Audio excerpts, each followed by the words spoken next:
आप सभी साथियों को जय हिंद। मेरा नाम प्रबल है। अग्नि मंत्र की इस यूट्यूब चैनल पे आपका मैं बहुत बहुत स्वागत करता हूं। उम्मीद है कि आप शानदार हैं, जबरदस्त हैं और आप सब लोगों के बीच में मैं बहुत ही एकदम प्रॉपर टू द पॉइंट कम समय में काम की बात मैं आप लोगों के बीच में लेकर के आ रहा हूं। आप तो लोग बहुत ही ज्यादा परेशान रहते हो, जिन जिन टॉपिक्स में आप बहुत ही ज्यादा कंफ्यूज रहते हो, उन टॉपिक को मैं आप लोगों के बीच में लेकर के आता हूं। तो आज जो टॉपिक मैं आप लोगों को करा रहा हूं वो टॉपिक क्या है? भारतीय राष्ट्रीय कांग्रेस के जितने भी आपके सेशन हुए हैं वो आप लोग आज के इस क्लास में पूरे तरीके से आप क्या कर लोगे भाई? उस पूरे तरीके से उसको याद कर लोगे, आपको पता भी नहीं चलेगा, रटना भी नहीं पड़ेगा। तो भाई देर किस बात की, शुरू कर लेते हैं हम अपने टॉपिक को। देर किस बात की, काम की बात करते हैं, क्योंकि कम समय में करना है और आपके एग्जाम के लिए बहुत ही ज्यादा महत्वपूर्ण है। सबसे पहले आप लोगों को पता है कि 1885 में इंडियन नेशनल कांग्रेस को एस्टेब्लिश किया गया। 1885 में ये कहां पे हुआ भाई अधिवेशन? कांग्रेस का बॉम्बे में अधिवेशन हुआ। ठीक है, बॉम्बे में अधिवेशन हुआ। अध्यक्ष किसको बनाया गया? तो अध्यक्ष बनाया गया व्योमेश चंद्र बैनर्जी को। WC बैनर्जी को आपकी कांग्रेस का क्या बनाया गया भाई? अध्यक्ष बनाया गया। इसमें क्या हुआ? इसमें ज्यादा कुछ नहीं हुआ। इसमें सीधे तौर पे बात की गई कि अभी हमें अंग्रेजों के खिलाफ में कुछ बात नहीं करना है, अभी हमें अपने आप को स्टैब्लिश करना है, हमारी जो पॉलिसी होगी वो लिबरल होगी। इसमें टोटल आपके 72 रिप्रेजेंटेटिव्स ने पार्टिसिपेट किया। इसमें टोटल कितने रिप्रेजेंटेटिव्स ने पार्टिसिपेट किया भाई? 72 प्रतिनिधियों ने इसमें पार्टिसिपेट किया। कांग्रेस के अगर हम बात करें, कांग्रेस के जनक के तौर पे, फाउंडर के तौर पे देखें तो ये किसके आपका प्रयास था? तो इसमें प्रयास आता है A.O. ह्यूम का, जिसको हम लोग कांग्रेस का जनक कहते हैं, कांग्रेस का फाउंडर कहते हैं। ठीक है, कांग्रेस का अगला अधिवेशन 1886 में, ठीक है, ये कहां पे हुआ? कैलकाटा में। तो कांग्रेस का अगला अधिवेशन कैलकाटा में 1886 में। इसमें अध्यक्ष किसको बनाया गया? तो जिनको हम भारत का क्या बोलते हैं, वयोवृद्ध नेता, grand old man of India, दादा भाई नौरोजी, दादा भाई नौरोजी। और इसमें दूसरे अधिवेशन जो कलकत्ता में हुआ, इसमें 400 से ज्यादा लोगों ने कांग्रेस के इस अधिवेशन में पार्टिसिपेट किया। यानी दूसरे ही अधिवेशन में वो कांग्रेस लोगों के बीच में बहुत ही ज्यादा फेमस हो रही है। इस बात का अंदाजा अंग्रेजों को लगने लगा, इस बात का पता चलने लगा। 1887 में कांग्रेस का अधिवेशन आपके कहां पे हुआ? मद्रास में हुआ। कहां पे हुआ? मद्रास में। यहां पे अध्यक्ष के तौर पे कौन मिले? तो यहां पे अध्यक्ष के तौर पे आपको मिले, उनका नाम था बदरुद्दीन तैयब जी। उनका नाम क्या था? बदरुद्दीन तैयब जी। इसका मतलब यहां पे कांग्रेस को पहला मुस्लिम अध्यक्ष मिल गया। तो अगर आज के बाद से क्वेश्चन पूछे कि कांग्रेस के पहले मुस्लिम अध्यक्ष बता दीजिए, तो आप क्या बता दोगे? तो उनका नाम क्या था? बदरुद्दीन तैयब जी। मद्रास अधिवेशन में 1887 में। अब आ गया 1888 में। जब 1888 में जब आओगे तो क्या होगा भाई? कहां पे? इलाहाबाद में, जिसको अब किसके नाम से जानते हैं? प्रयागराज। अब यहां पे अध्यक्ष किसको बनाया गया? तो इस यहां पे अध्यक्ष बनाया गया जॉर्ज यूल को अध्यक्ष बनाया गया। किसको भाई? जॉर्ज यूल को अध्यक्ष बनाया गया। और इस तरीके से भारतीय राष्ट्रीय कांग्रेस को पहला यूरोपीय अध्यक्ष आपको मिल गया। तो कांग्रेस के पहले यूरोपीय अध्यक्ष के तौर पे किसका नाम आ जाता है भाई? तो जॉर्ज यूल का नाम आ जाता है। ये बात हो गई क्लियर, बहुत बढ़िया। अगला देखिए, 1889 में कांग्रेस का अधिवेशन हुआ। 1889 में विलियम वेडरबर्न को अध्यक्ष बनाया गया। किसको अध्यक्ष बनाया गया भाई? विलियम वेडरबर्न को अध्यक्ष बनाया गया। और इस अधिवेशन में क्या हुआ कि फर्स्ट टाइम ऐसा हुआ कि महिलाओं ने कांग्रेस के अधिवेशन में पार्टिसिपेट किया। अगर क्वेश्चन ये पूछ दे कि पहली बार महिलाओं ने कांग्रेस के किस अधिवेशन में पार्टिसिपेट किया, तो 1889 के बंबई अधिवेशन में। और उसके अध्यक्ष कौन थे भाई? विलियम वेडरबर्न थे। उसके बाद आ गया 1896 में, 1896 में कांग्रेस का अधिवेशन हुआ। और कांग्रेस का अधिवेशन कहां पे हुआ भाई? कैलकाटा में हुआ। कहां पे हुआ? कैलकाटा में। अध्यक्ष कौन थे? उनका नाम था रहीमतुल्लाह सायनी। उनका नाम क्या था? रहीमतुल्लाह सायनी उनका नाम था। चलो भाई, ये कांग्रेस के अध्यक्ष थे। और यहां पे पहली बार फर्स्ट टाइम क्या गाया गया? तो पहली बार यहां पे वंदे मातरम गाया गया। फर्स्ट टाइम कांग्रेस के अधिवेशन में वंदे मातरम आपको गाया गया। और किसके द्वारा गाया गया? रविंद्रनाथ टैगोर के द्वारा गाया गया। लेकिन इसके रचयिता कौन है भाई? किसके द्वारा लिखा गया था? तो बंकिम चंद्र चटर्जी के द्वारा लिखा गया था भाई। बंकिम चंद्र चटर्जी के द्वारा लिखा गया था और उनके आनंदमठ उपन्यास से लिया गया। तो पहली बात, देश का राष्ट्र जो गीत है वो यहां पे गाया गया। फिर उसके बाद 1905 के अधिवेशन की बात करते हैं। 1905 का जो अधिवेशन है वो कहां पे हुआ? 1905 का अधिवेशन बनारस में हुआ। कहां पे हुआ भाई? बनारस में हुआ। बनारस में गोपाल कृष्ण गोखले अध्यक्ष बनाए गए।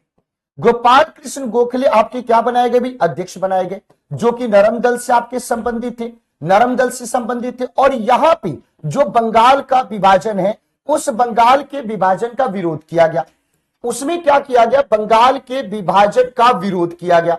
बंगाल के विभाजन का विरोध किया गया, लेकिन कहा गया कि इस बंगाल के विभाजन के विरोध में जो स्वदेशी आंदोलन है उसको हम लोग कहां पे रखते हैं भाई? उसको हम सब लोग रखते हैं आपके ज्यादा से ज्यादा बंगाल तक रखते हैं, उसको ज्यादा नहीं फैलाते हैं। 1906 में फिर से कहां से अधिवेशन हुआ भाई? 1906 में कलकत्ता में अधिवेशन हुआ। 1906 में अध्यक्ष कौन थे भाई? तो दादा भाई नौरोजी अध्यक्ष थे। और यहां पे आपकी कांग्रेस का लक्ष्य स्वराज को घोषित कर दिया गया। स्वराज कांग्रेस का लक्ष्य होगा, इसको लेकर के घोषित कर दिया गया कि स्वराज कांग्रेस का लक्ष्य होगा। 1907 में अधिवेशन हुआ। कहां पे? सूरत में। और यहां पे अध्यक्ष कौन बने? रास बिहारी घोष।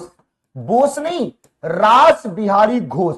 और यहां पे क्या हुआ भाई? तो कांग्रेस आपके दो दर्रों में टूट गई, एक नरम दल में और एक आपके गरम दल में। एक नरम दल में और एक आपके गरम दल में। 1912 में आप सब लोगों को ध्यान रखना है कि 1912 में आपके आर.एन. मधुलकर अध्यक्ष थे। बांकीपुर पटना में ये कांग्रेस का अधिवेशन हुआ और इस अधिवेशन में ए.ओ. ह्यूम को कांग्रेस का आपके पिता कहकर के संबोधित किया गया। कांग्रेस का पिता कहकर के संबोधित किया गया। 1911 में फिर से कहां पे अधिवेशन हुआ था भाई? कलकत्ता में हुआ था। कलकत्ता में आपने बोला कि ठीक है, कलकत्ता में हुआ था। अब इसमें अध्यक्ष कौन बने थे? तो 1911 में कलकत्ता में अध्यक्ष थे बीसर नारायण दत्त। कौन अध्यक्ष थे भाई? बीसर नारायण दत्त अध्यक्ष थे। और इस अधिवेशन में क्या किया गया? तो इस अधिवेशन में जो आपका राष्ट्रगान है, यानी जो जनगण मन आज के समय में जो है, जो रविन्द्रनाथ टैगोर के द्वारा लिखा गया, वो पहली बार कांग्रेस के अधिवेशन में राष्ट्रगान आपके 1911 के कलकत्ता अधिवेशन में गाया गया। आपने बोला कि चलो सर ये भी अच्छी बात है। अब इसके बाद हम लोग जब चल लेते हैं, इसके बाद जब हम लोग देखते हैं तो 1917 में कहां पे अधिवेशन हुआ? कांग्रेस का कलकत्ता में अधिवेशन हुआ। आपने बोला कि सही बात है सर। अब इसमें कांग्रेस के 1917 में अध्यक्ष किसको बनाया गया भाई? तो एनी बेसेंट को अध्यक्ष बनाया गया। किसको अध्यक्ष बनाया गया? एनी बेसेंट को। और एक कांग्रेस की पहली महिला अध्यक्ष बन गई। ये कांग्रेस की पहली महिला अध्यक्ष बन गई। ये कांग्रेस की पहली महिला अध्यक्ष बन गई 1917 में। जब हम लोग आते हैं 1920 में, तो 1920 में दो अधिवेशन हुआ। एक विशेष अधिवेशन हुआ, एक विशेष अधिवेशन हुआ कहां पे भाई? एक विशेष अधिवेशन हुआ कलकत्ता में। एक विशेष अधिवेशन हुआ कलकत्ता में, जिसके अध्यक्ष कौन बनाए गए? लाला लाजपत राय। तो गरम दल में से, लाल बाल पाल में से केवल लाला लाजपत राय को कांग्रेस के अध्यक्ष बनने का आपको सम्मान मिला था। 1920 में फिर से, ये तो विशेष अधिवेशन था, लेकिन जो हमेशा दिसंबर में होता था वो हुआ कहां पे हुआ? नागपुर में। और नागपुर में जो अधिवेशन हुआ उसके अध्यक्ष कौन बने? विजय राघवाचारी। उसके अध्यक्ष कौन बने? विजय राघवाचारी। और यहां पे असहयोग आंदोलन का, यहां पे असहयोग को के प्रस्ताव को क्या कर दिया गया? पारित कर दिया गया। यहां पे असहयोग आंदोलन के प्रस्ताव को पारित किया गया। जो यहां पे विरोध कर रहे थे चित्तरंजन दास, लाला लाजपत राय, उसमें से चित्तरंजन दास ने खुद क्या किया? तो चित्तरंजन दास ने उस प्रस्ताव को प्रस्तावित किया। 1922 आप सब लोगों को याद होगा कि गया में यह अधिवेशन हुआ। यहां पे अध्यक्ष कौन थे? चित्तरंजन दास अध्यक्ष थे। और इन्होंने यहां पे क्या कर दिया? इस्तीफा दे दिया। और इस्तीफा देने के बाद इन्होंने स्वराज पार्टी का गठन किया 1923 में। स्वराज पार्टी का गठन किया 1923 में। आपने बोला कि सर ये भी सही बात है, इसमें भी कोई दिक्कत की बात नहीं, पूरे प्रॉपर तरीके से समझ गए। अब आ जाता है 1925। अब कौन सा आ जाता है भाई? 1925 आ जाता है। ध्यान से देखिएगा, 1925 के बारे में बात करें तो ये कानपुर में अधिवेशन हुआ। और इस कानपुर के अधिवेशन में सरोजिनी नायडू को अध्यक्ष बनाया गया। और सरोजिनी नायडू कांग्रेस के दूसरी महिला अध्यक्ष। और प्रथम भारतीय महिला अध्यक्ष कांग्रेस की आपकी बनी। प्रथम भारतीय महिला अध्यक्ष आपकी कांग्रेस की बनी, नाम क्या था? सरोजिनी नायडू। 1925 के बाद 1929 में लाहौर में अधिवेशन हुआ, लाहौर में। और लाहौर के अधिवेशन की अध्यक्षता कौन कर रहे थे? तो जवाहरलाल नेहरू कर रहे थे। और जवाहरलाल नेहरू के इस अध्यक्षता में पूर्ण स्वराज के लक्ष्य को पारित किया गया, पूर्ण स्वराज के लक्ष्य को पारित किया गया। 1931 में अधिवेशन हुआ कराची में। उस कराची के अधिवेशन की अध्यक्षता कौन कर रहे थे? उस कराची के अधिवेशन की अध्यक्षता सरदार पटेल कर रहे थे, सरदार पटेल। और यहां पे इस अधिवेशन में महात्मा गांधी का भगत सिंह के फांसी के बाद उनके फॉलोअर्स ने इनका विरोध किया। और इस कराची अधिवेशन में क्या किया भाई? तो जवाहरलाल नेहरू के द्वारा दो आपके कार्यक्रम, एक आर्थिक कार्यक्रम की बात करें, उससे संबंधित कार्यक्रम, उससे संबंधित प्रस्ताव को पेश किया गया। और एक मूल अधिकार से संबंधित प्रस्ताव को पेश किया गया था। यह कब हुआ था? 1931 में हुआ था। कराची अधिवेशन में यह चीज आपके हुआ था। आपने बोला कि ठीक है। 1937 में जो कांग्रेस का अधिवेशन हुआ, वो पहली बार ऐसा हुआ, नेहरू जी अध्यक्ष थे, फैजपुर महाराष्ट्र में अधिवेशन हुआ। तो कांग्रेस का पहली बार गांव में, किसी गांव में अधिवेशन हुआ था। और वो गांव कौन था भाई? महाराष्ट्र के फैजपुर में। तो कांग्रेस का सबसे पहले किसी गांव में जो अधिवेशन हुआ वो कौन सा था भाई? महाराष्ट्र का फैजपुर। आपने बोला कि सर ये भी बात सही है। 1938 में हरिपुरा में कांग्रेस का अधिवेशन हुआ। हरिपुरा में जो गुजरात में पड़ता है, वहां पे कांग्रेस का अधिवेशन हुआ। सुभाष चंद्र बोस उसके क्या थे भाई? अध्यक्ष थे। आपने बोले कि ठीक है। और ये सुभाष चंद्र बोस आपके नेताजी अध्यक्ष बने, ये पहली बार। सब कुछ चल रहा था ठीक। 1939 में त्रिपुरी मध्य प्रदेश में कांग्रेस का अधिवेशन हुआ। वहां पे अध्यक्ष कौन बने? सुभाष चंद्र बोस। वहां पे कौन बने? सुभाष चंद्र बोस। लेकिन महात्मा गांधी के टकराव के चलते इनको रिजाइन दे देना पड़ा। और इनकी इस्तीफा के बाद कौन बने थे? तो इनके इस्तीफा के बाद डॉक्टर राजेंद्र प्रसाद को, डॉक्टर राजेंद्र प्रसाद को आपके कांग्रेस का अध्यक्ष बनाया गया। अब आपने बोला कि सर 1940 रामगढ़ में अधिवेशन हुआ। और रामगढ़ में अध्यक्ष कौन बने? अबुल कलाम आजाद। और अबुल कलाम आजाद के बारे में बताया जाता है कि सबसे लंबे समय तक कांग्रेस के अध्यक्ष रहे। लगातार 6 साल तक आपके कांग्रेस के अध्यक्ष आपके रहे। उसके बाद 1946 का वक्त आता है। 1946 मेरठ में कांग्रेस का अधिवेशन होता है। और जेबी कृपलानी आपके कांग्रेस के अध्यक्ष बनते हैं। जेबी कृपलानी कांग्रेस के अध्यक्ष बनते हैं। तो सवाल यह पूछा जाता है कि स्वतंत्रता के समय कांग्रेस के अध्यक्ष कौन थे? तो स्वतंत्रता के समय कांग्रेस के अध्यक्ष कौन थे? तो आप लोगों को ध्यान रखने की जरूरत है कि स्वतंत्रता के समय कांग्रेस के अध्यक्ष थे आपके, नाम क्या उनका? जेबी कृपलानी। लेकिन सवाल यह पूछा जाता है कि क्या कांग्रेस की इस अधिवेशन की अध्यक्षता कभी महात्मा गांधी ने भी की थी?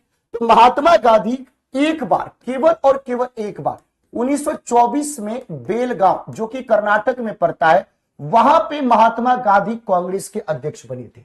और गांधी जी केवल एक बार कांग्रेस के आपके अध्यक्ष रहे थे, केवल एक बार कांग्रेस के गांधी जी अध्यक्ष रहे थे। तो ये ऐसा टॉपिक है जो अब आज के बाद से बिल्कुल भी कभी आप कंफ्यूज नहीं होंगे। सारी बातें प्रॉपर तरीके से आपको समझ में आ गई हो। तो कैसे पता चलेगा कि ये क्लास आपको पसंद आ रही है? तो आप लोगों को क्या करना है? इस होमवर्क का आंसर देना है। इस होमवर्क का आंसर देना है। क्या देना है भाई? भारतीय राष्ट्रीय कांग्रेस का ये 2 सवाल है। सवाल नंबर 1, पहली भारतीय महिला अध्यक्ष, पहले भारतीय महिला अध्यक्ष का नाम कमेंट में बताना है कि कौन था।